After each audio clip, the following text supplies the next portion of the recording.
Hi, my name's Tom Barman from the band dEUS, and I'm here to make a track-by-track comment on our new album, which is called Following C, which is coming out on the 1st of June 2012, a full 8 months after our last album, which was called Keep You Close.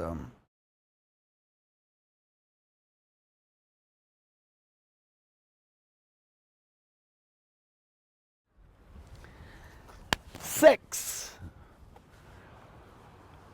That would be the Soft Fall is probably the second single of the album. It's probably the single most positive and summary song we've ever written. It's basically about this place, about Portugal, about going to the seaside and taking your boat and going for a sail, and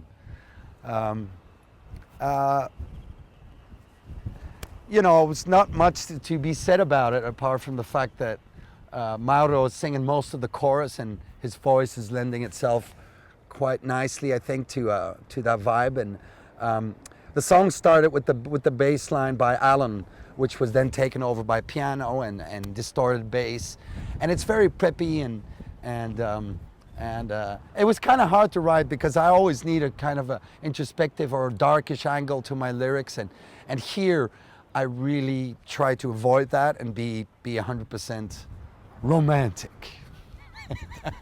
I hope I'm not overdoing it, and but the video will be quite summary too.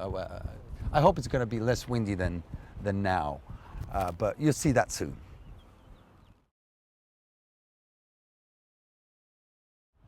Number 7 on Following C would be Crazy About You, which was also a song that was written in the period of Keep You Close.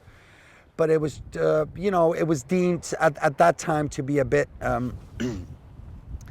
too positive and a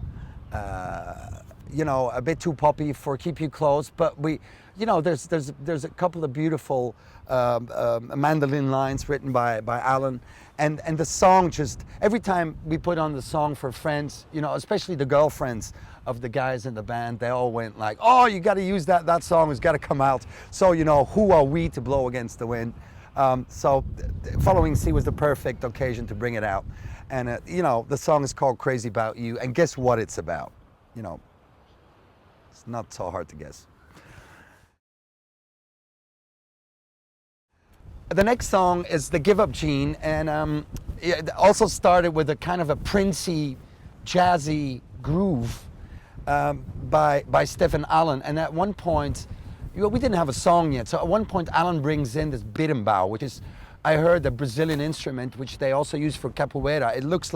It is a very large stick with one string on it, and you hit it with a wooden stick, and it makes a very trembly, stringy sound. And it's a completely new sound for us, and we made something loopy out of it. And then lyric-wise, it has again another setting. This time it's Italy.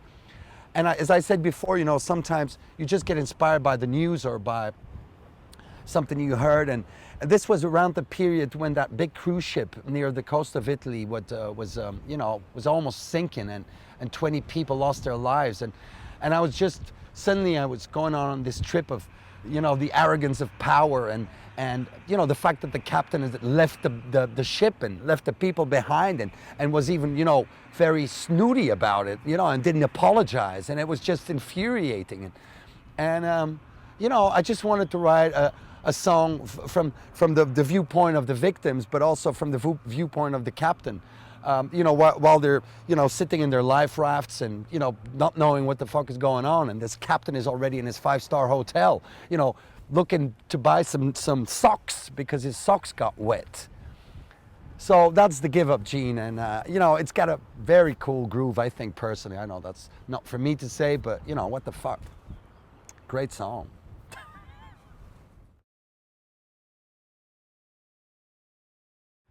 We're almost there. 9, okay.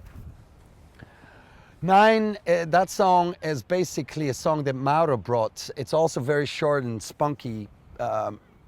It's called Fire Up the Google Beast Algorithm, and it's kind of a stream of consciousness rant.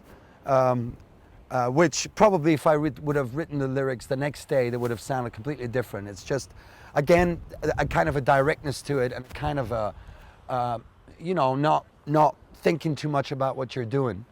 And this one's going to be fun to play live because it's so furious. And I probably, an example for that song would be rock music by the Pixies, or you know, something very short and furious about it. So you know, Following C again was a perfect medium to try these things out. You know, these were things that we did a lot in the 90s, especially in A Bar Under the Sea was an album that was recorded in the same way. You know, we weren't too much thinking about, you know, if a song is going to stand up live. We're just recording and we're just doing it, and we're experimenting in a lot of different directions. I think in some way or the other, Following C is kind of a return to that approach. The last song on the album, again, has a watery a reference to it. It's called One Thing About Waves. You know, again, it was something I read probably the day itself when I wrote the lyrics about, you know, the life cycle of waves and what waves, how they get born and how they move, and when they stay small, when they become big, and you know, it had a lot of poetical. You know, I mean, there was a lot of ammo there to write something about it. Musically, it came together probably again in one of those nocturnal jams where we just played, and Mauro came up with that riff, and the whole thing just fell together quite quickly. It was just much more hard to finish it because, again, it was kind of like, it has kind of a keep you close, anthem-y, you know, dramatic feel to it. So we just needed the time to finish it, and I think if I can sing this fucker, it will be fun to play live. But it's a hard one to sing, so it's also a typical, I mean, for us, a typical song to finish an album, to end an album, because it's probably the most dramatic one on the whole album, and I just think it's a kind of a song you should put on in your car and when you're driving, you know, through a lot of tunnels. I don't know why I said that. It's just a feeling I have. Anyways, that's the 10 songs on Following C. It was very exciting to make this album, just for the simple fact that we broke the mold a bit of working very slowly and in a precious way, and spending lots of time in the studio. We just you know, we just did it. We just wanted to prove to ourselves that we don't always need 3 years to make something that's good.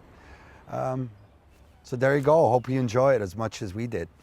Bye-bye.